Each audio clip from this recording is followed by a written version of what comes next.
থেকে জনাব ইবনে ইকবাল, আপনাকে স্বাগত জানাচ্ছি ৭১ জার্নালে। আশা করছি আপনি আমার কথা শুনতে পাচ্ছেন।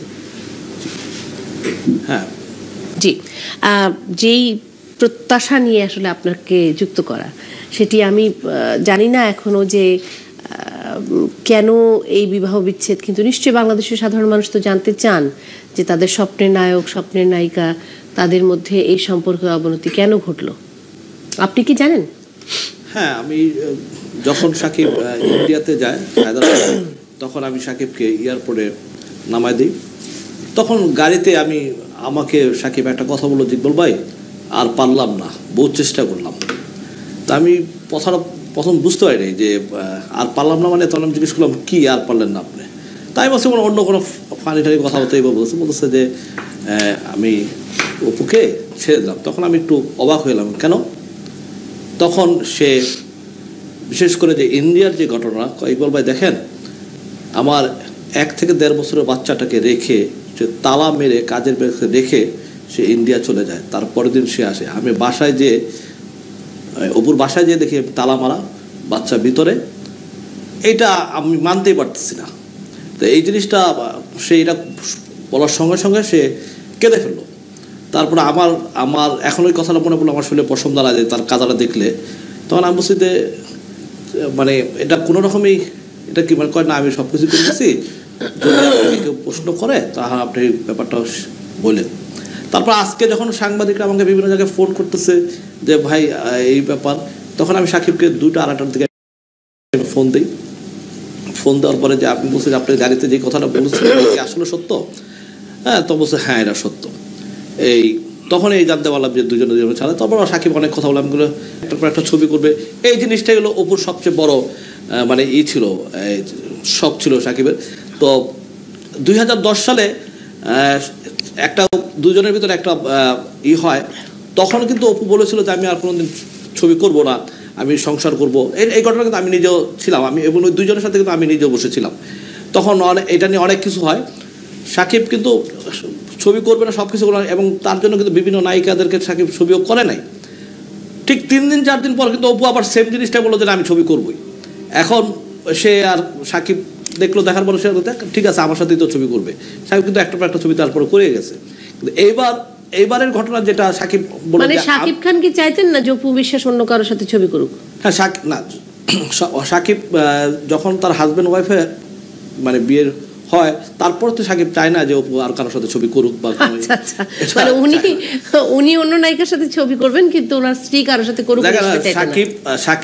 সাকিব অন্য নায়িকার সাথে তো আগের থেকে করে আসে। এবং সামনে জনাব ইকবাল, জি, আমরা এখানে আলাপ করার একটা অসুবিধা হচ্ছে যে আমরা কারো কোনো পক্ষ নিচ্ছে কিনা। আসলে কোনো পক্ষ নেওয়ার ব্যাপার নাই। আমরা সাকিব অপু কারোই মানে আমি ব্যক্তিগতভাবে কোনো পক্ষ নিয়ে বলছি না। কিন্তু যখন টিভিতে অ্যাপিয়ার করলো অপু বিশ্বাস, সম্ভবত এপ্রিলের 10 তারিখে, এবং সাকিব সম্পর্কে কিছু কথা সে বলল টেলিভিশনে, তখন যে রিয়াকশন হয়েছে সোশ্যাল মিডিয়াতে এবং পত্রপত্রিকায় মিডিয়াতে, ওই সময় সাকিবের যে অবস্থান, বক্তব্য, তাতে একটু কৌশলী মনে হয়েছে শুরু থেকেই, যে উনি বোধহয় একটু রিট্রিট করেছেন কৌশলগত কারণে, কিন্তু তখনও তাকে কানেক্টেড মনে হয় নাই। তার কথাবার্তায় এটা ফিল আসেনি যে উনি সত্যি সত্যি তাকে স্ত্রীর মর্যাদা দিয়েছেন। এক ধরনের একটু সোশ্যাল একটা স্টিগমার মধ্যে পড়ে যাচ্ছেন কিনা, সেই ধরনের পরিস্থিতির কারণে হয়তো ওইভাবে তিনি মেনে নিয়েছিলেন, কিন্তু মনে নেন নাই। এটা আমার কাছে মনে হয়েছে অন্তত। এবং এটা একটা ইনএভিটেবল কনসিকুয়েন্স যে উনি অপু বিশ্বাসকে আসলে অপু বিশ্বাসের ওই টিভিতে ওই বক্তব্য দেওয়া বা ওই ধরনের এক্সপোজ হয়ে যাওয়া, যেহেতু উনি 8-9 বছর, প্রায় 8 বছর ওই বিয়ের জীবনটাকে লুকিয়ে রেখেছিলেন, এটা একটা বড় ধরনের স্যাক্রিফাইস হিসাবে তখন অপু বিশ্বাসের পক্ষে অনেক সহানুভূতি গিয়েছিল, সামাজিক যোগাযোগ মাধ্যমে যেমনটা দেখেছি। এবং সেখানে তার একটা ফেস সেভিং উদ্দেশ্যেই সে হয়তো এক ধরনের পশ্চাদপসরণ করেছিল। কিন্তু অপু বিশ্বাসের সঙ্গে যে সংসার করবে না, সেটা কিন্তু কিছুটা আজ তখনই পাওয়া গিয়েছে। না, সংসার করবে না এটা আজ হয়তো আপনার মনে হতে পারে, বাট আমি খুব কাছের থেকে দেখেছি যে সংসার করার জন্য সে কিন্তু 9 মাস বসেছিল। আমি খুব কাছের থেকে, এবং আপনার সেই বার্থডে বলেন, বার্থডেতে 5 লাখ টাকাও সাকিব পাঠাইছে বাচ্চার বার্থডে করার সময়। না, এখানে টাকার বিষয়টা আমি আসতেছি, আমি ওর মানে তার প্রতি মাসে সে যে বাচ্চাকে বা তার সংসারে যে পেমেন্ট করে। আর সাকিব তো অপুকে সবসময় সাকিবের বাসায় রাখতো, মানে সাকিবের দুজন অপু নিকেতনের বাসা থাকতো, সেই বাসাগুলো সে খরচগুলো সে কে করতো? তো সব সাকিবই করতো। আর 8টা বছরে যদি আমি সেটি তো আসলে করতেই হবে জনাব ইকবাল, তার তো স্ত্রী, তারই সন্তান, সুতরাং সেইটি মানে একটি বিয়ের তো সেটি আসলে প্রতিশ্রুতি যে তার স্ত্রী সন্তানের ভরণ পোষণ দায়িত্ব সবকিছু তিনি নেবেন, সেটি তো বোধহয় বিবাহের অন্যতম। 8টা বছর যে সাকিব অপুর সাথে যে রিলেশনটা ছিল, খুব সুন্দর রিলেশন, আমরা ফিল্মের সবাই জানি এটা। তো সেই রিলেশনটা কিন্তু এত সহজে ভাঙার কথা না। সেই রিলেশন হঠাৎ করে কেন ভেঙে গেল? মানে প্রকাশ্যে আসার পরেই কেন রিলেশনটা থাকলো না, প্রশ্নটা কিন্তু আজকে সেটাই। আরেকটা ব্যাপার আপনি বলছিলেন যে তালা মেরে গিয়েছিল না, তালা মেরে ব্যাপার আমরা জানি না আসলে সত্যি ঘটনা কি, কিন্তু অপুর স্টেটমেন্টে দেখা গেছে সে কিছু বক্তব্য দিয়েছিল, তখন কিন্তু বলেছে আসলে তালা মেরে বাইরে থেকে তালা মারা ছিল না, তালা মারা ছিল ভেতর থেকে। না সেটি একটি ভিন্ন বিষয়। আমি একটু একটা দুটো জিনিস, ওনার পরিবারের অন্য সদস্যরাও ছিল। না ওইখানে তালা যখন সাকিব বাসায় যায় তখন কিন্তু সাকিবের সাথে আমিও ছিলাম, কয়েকজন সাংবাদিকও ছিল, আমরা কিন্তু তালা দেখেছি, নিজের চোখেই দেখেছি। না একটু আমি জনাব এম ইকবাল দুটো বিষয়, সাংবাদিক সহই গিয়েছিলেন উনি, কয়েকজন গেছিল, কয়েকজন সাংবাদিক। কেন সাংবাদিক সহ কেন বাচ্চাকে দেখতে গেছিলেন? কালচার, মানে যারা কালচার বিট করে তখন তালা দেখানোর জন্য। যে মানে উনি কেন সাংবাদিক সহ ছেলেকে দেখতে গেলেন? না দেখতে গেছে কারণ সাকিব চিন্তা করছে যে আমি যদি একা যাই বা যদি আমাকে যদি কোনো একটা মনে, সেই জন্য মনে হয় সম্ভবত তার চিন্তা তারা ঠিকঠাক করে গিয়েছিলেন আর কি। আচ্ছা আমি একটু দুটো প্রশ্ন করতে চাই জনাব এম ইকবাল। একটি হলো যে আগে চট করে এই প্রশ্নটা করে রাখি যে আমরা জানি যে আপনার সাথে সবসময় উনি যোগাযোগ রাখেন, ওনার সাথে আপনার কথা হয়। আপনি যদি এখন আমাদের সাথে জনাব শাকিব খানকে যুক্ত করে দিতে পারতেন, আমরা হয়তো কিছু প্রশ্ন ওনাকেও করতে পারতাম, কারণ এই প্রশ্নগুলোর উত্তর তো বাংলাদেশের মানুষ জানতে চায়। আমি একটু কথা বলি, ওনার যে বক্তব্য এতক্ষণ দিলেন এটা খুবই অন্যায়, এবং আপনারাও আরেকটা অন্যায় করলেন। কারণ এই ভদ্রলোক যিনি বক্তৃতা দিচ্ছেন তিনি পুরো সাকিবের পক্ষেই কথা বলছেন। একটা নারী, তার দৃষ্টিকোণ থেকে ওনার কোনো বক্তব্য নেই। উনি বলছেন উনি দুজনের বন্ধু, কিন্তু ওনার বক্তব্য শুনে মনে হচ্ছে না সেটা উনি সাকিবের বন্ধু মনে হচ্ছে। সাকিবকে নিয়ে প্রশ্ন করা হইতেছিল। হ্যাঁ সাকিবকে, আপনি তো সাকিবের পক্ষেই বলছেন, আমাকে বলেন, তাতে কোনো অসুবিধা নেই। আমাকে প্রশ্নটা সাকিবকে নিয়ে করা হইতেছিল। আপনি বলছেন সাকিব সাংবাদিক নিয়ে গেছে দেখার জন্য, মানে বোঝা যাচ্ছে যে এখানে একটা হচ্ছে। আর একটা মানুষ বিয়ে করেছে, তার সন্তান হয়েছে, সেটা সে গোপন রেখেছে, এটা কি অন্যায় না ন্যায় আপনি বলেন? না অবশ্যই অন্যায়। কার অন্যায় এটা আমি মনে করি দুজনেরই অন্যায়। আপনার সারফেসে তো আসছে অপু, না সাকিব তো আসে না। সাকিবের আমরা অপুর আসার কারণে সাকিবের রিয়াকশন আমরা দেখেছি। সাকিব কি পরিমাণ ক্ষিপ্ত হয়েছে, কেন সে ওপেন আসলো, তার ক্যারিয়ার ধ্বংস হয়ে গেছে, তার যাবতীয় জিনিস নষ্ট হয়ে গেছে। আর আপনি বলছেন যে স্যাক্রিফাইসটা শুধু মেয়েরা করবে, যে সাকিবের সাথে বিয়ে হওয়ার পর অপু কোনো ছবি করবে না, কিন্তু সাকিব করতে পারবে। আপনি একজন বুদ্ধিমান মানুষ হয়ে এই ধরনের জিনিসকে আমি কিন্তু ওটা ওর কথা বলতেছি, এটা কিন্তু আমার কথা না। আপনি কিন্তু আপনি তো ওটা রেফারেন্স হিসেবে দিচ্ছেন ওটাকে। না সে আমাকে কিন্তু প্রশ্নটা করায় সাকিবকে দিয়ে, এবং সাকিবকে প্রশ্নটা যে সাকিবের যে কথা সেটাই বলছে।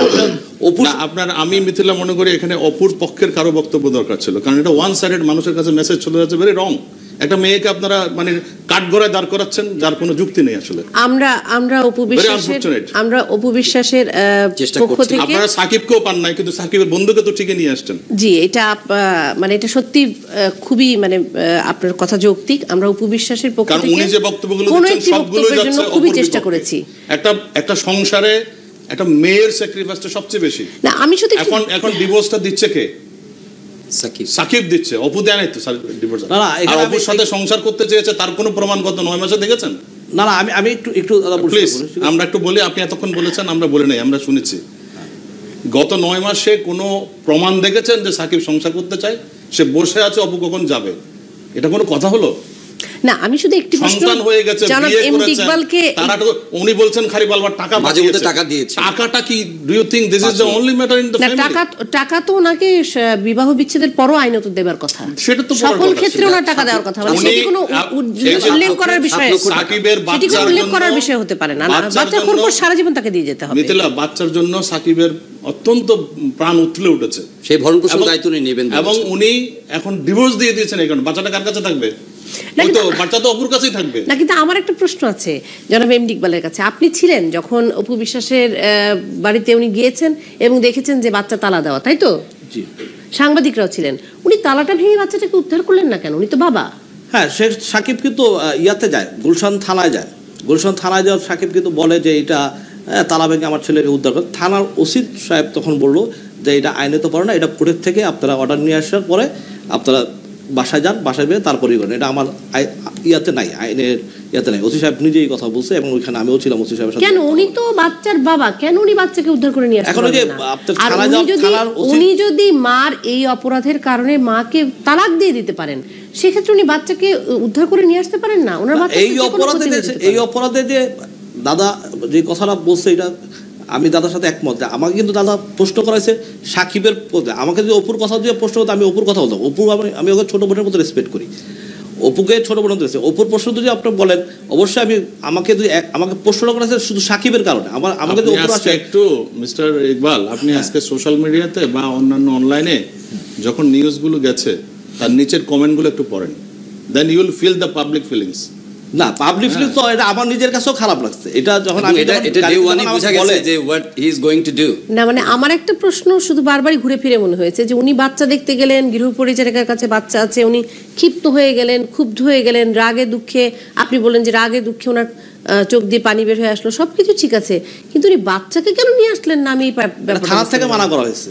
জি, থানা থেকে মানা করা হয়েছে। এখন এই যে 1 বছরের বাচ্চাটা সাকিব যে রাগে ক্ষোভে তালাক দিয়ে দিল, এখন এই বাচ্চাটা কার কাছে থাকবে? শুধু কি এটা দাদা, এটা শুধু কি এটাই কারণ ছিল? এটাই তো কারণ উল্লেখ করেছে, আমরা নিউজে তাই দেখতে পাচ্ছি। না শুধু এইটা না, আপনি একটু দেখেন সমান্য করতেন। আপনাকে লাস্ট সাকিব বলেছে আমি আর পারলাম না, কি পারলো না আমাকে বলেন তো একটু 1 2 3 কি চেষ্টা করেছিলেন? কি চেষ্টা করেছেন পারলো না?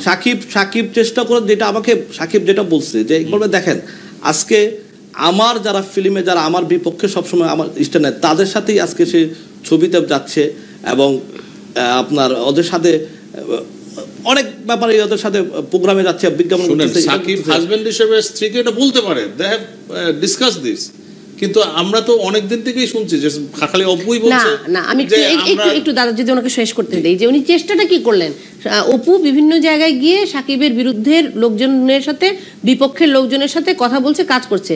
সেক্ষেত্রে স্বামী হিসেবে সাকিব কি চেষ্টা করেছেন স্ত্রীকে ফেরানোর জন্য? এটা একটু জানতে চাই আমি, একজন মেয়ে হিসেবে আমার জানতে খুব ইচ্ছে করছে।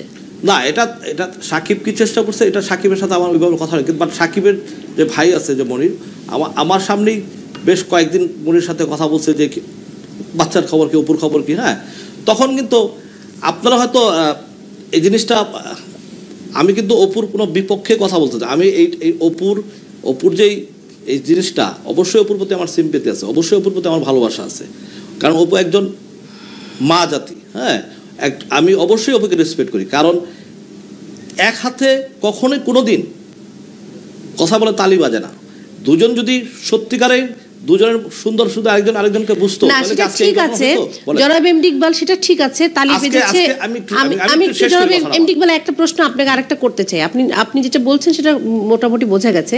আপনি যেটা বলছেন যে তালি বেজেছে এবং দুপক্ষের ইশারাতেই তালি বেজেছে, সেটি বুঝতে পারলাম, কিন্তু এই যে তালি যখন বাজার শেষ হয়ে গেল, এই যে বিয়েটা শেষ হয়ে গেল, এতে করে কি হলো বলেন তো? অপু বিশ্বাস তার ক্যারিয়ার ধ্বংস করে ফেললেন। অপু বিশ্বাসের সঙ্গে একটি বাচ্চা রয়ে গেল, যে বাচ্চার ভরণ পোষণ সমস্ত দায়িত্ব সবকিছু অভিভাবকত্ব তাকেই পালন করে যেতে হবে।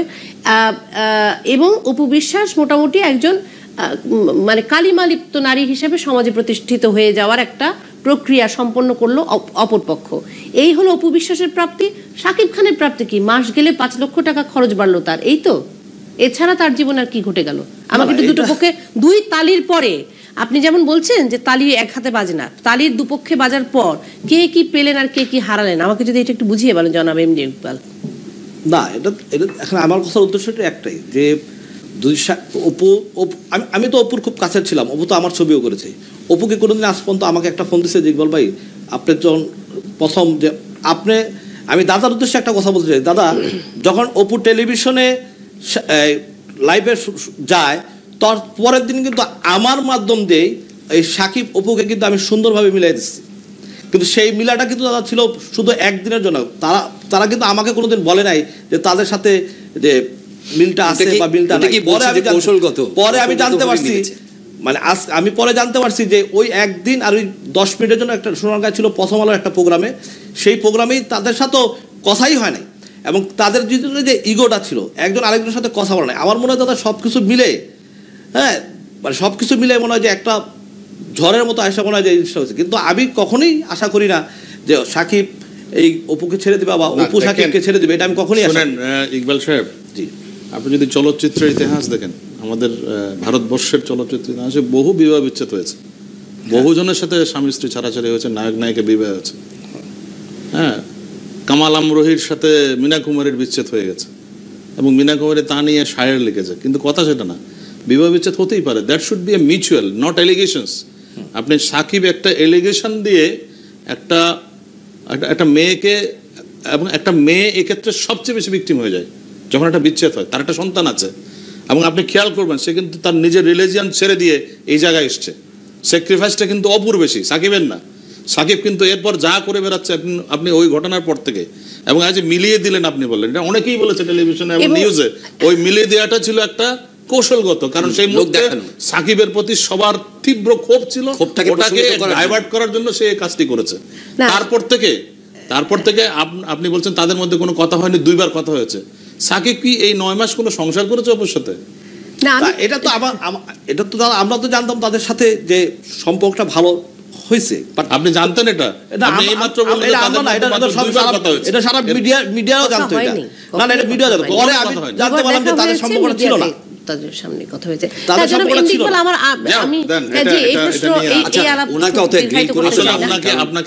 বন্ধু হিসেবে যতখানি বলতে পারেন না, কিন্তু আমি খালি একটি প্রশ্ন করতে চাই, আমার কাছে যেটি বারবারই মনে হয়েছে যে এটা আপনাদের কাছে এই প্রশ্ন, আপনি যদি দুজনের বন্ধু হন তাহলে অবশ্যই আপনার উচিত এই দুজনের প্রতি আপনার সহানুভূতি থাকা, অবশ্যই একজনের প্রতি না। অবশ্যই, কারণ আমি সহানুভূতি করে এই আলোচনা এখানে সমাপ্তি ঘটাতে চাই। আমার কাছে যেটি মনে হয়েছে যে 8 বছর যে সম্পর্ককে গোপন রাখা হয়েছিল, সেই সম্পর্ককে কিছুটা একেবারে দেয়ালে পিঠ থেকে যাওয়ার পরেই অপু বিশ্বাস তার সন্তানের পিতৃত্বের বৈধতা, সামাজিক বৈধতা পাওয়ার জন্যই প্রকাশ্যে এসেছেন। আর যদি সেই প্রকাশ্যে না আসতেন, আসলে সাকিব খানের পরিকল্পনাটা কি ছিল, আমি খুব সেটি ভেবে অবাক হই যে এইটি গোপনই থাকতো কিভাবে। বাংলাদেশের একজন 1 নম্বর নায়িকা, তার একটা বাচ্চা হয়ে গেছে, তারপর সে এখন সারফেসে আসবে না কেন আপনি বলুন তো? না, সাকিব খান চাচ্ছিলেন এটা গোপনে থাকুক, তারপর কি হতো? এটা কি সম্ভব? মানে এই গোপন থেকে তারপর ভয়াবহ অবস্থা হতো, ভয়াবহ। সেই কি হতো তারপর? এইভাবে টিভিতে অ্যাপিয়ার করেতে সন্তানের স্বীকৃতির অ্যাট লিস্ট আদায় করেছে, শুধুমাত্র পিতৃত্বের বৈধতা পাওয়াটাই বোধহয় তার উদ্দেশ্য ছিল। টিভি অ্যাপিয়ারেন্সের পরেই তো স্বীকার করলো যে এটা আমার সন্তান। তার আগে পর্যন্ত কোনদিন আমরা জানতাম না যে বিয়ে করেছে বা তার বাচ্চা হচ্ছে। এবং এই বাচ্চা যদি বড় হয়ে যেত তাহলে আসলে তারপর কি হতো? সাকিব খান এটি তো গোপনই রাখতে বলছিলেন, তো গোপন রাখতে রাখতে সেটা কোথায় গিয়ে শেষ হতো? এটা কিভাবে সম্ভব? যাই হোক, এই প্রসঙ্গ থাক। চলচ্চিত্র জগৎটি এমন, এটি আসলে এটা সম্পর্কে এটা বোধহয় প্রিএমপ্টিভ কোনো ধারণা করা, এটা আবার একটু সাধারণীকরণ হয়ে যাবে বোধহয় সকলকে যদি আমরা এই এক কাতারে ফেলে দিই। এই কাতার না, আপনি ইতিহাস দেখেন, এরকম বহু ঘটনা আছে। মানে আমি বলছি যে ইভেন দ্য হিস্ট্রি অফ, আমি কিছুটা হিস্ট্রি নিয়ে একটু পড়াশোনা করার চেষ্টা করি, দ্য হিস্ট্রি অফ, আপনি গুরু দত্তের কথা ধরেন, কিংবা তার সঙ্গে তার গীতা দত্তের রিলেশনশিপটা যদি ধরেন, কিংবা তারও আগে মধুবালা দিলীপ কুমারের সম্পর্কটা দুজনের মধ্যে অজস্র। অনেক ধন্যবাদ আপনাকে আমাদের সাথে যুক্ত হওয়ার জন্য এবং আমাদেরকে সময় দেওয়ার